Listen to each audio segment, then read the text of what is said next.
like that in the beach. Until all of a sudden I saw something very weird. Wiggling.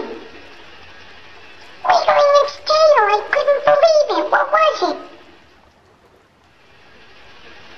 Just wiggling and wiggling.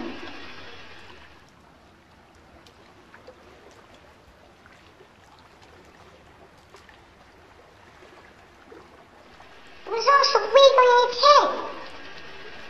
I didn't know what it was.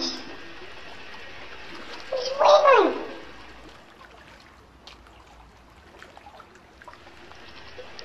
So I asked my pa to come. Hurry up, Dad. Hurry up.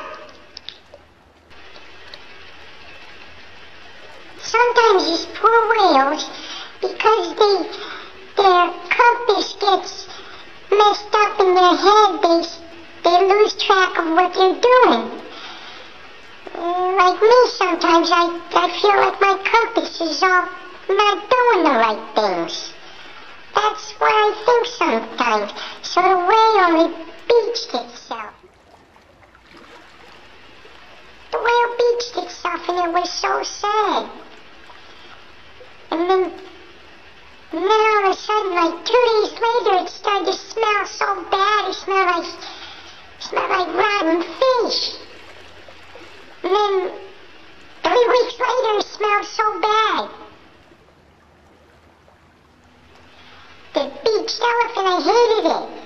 I loved it at first, but now it smells so bad, I hate it.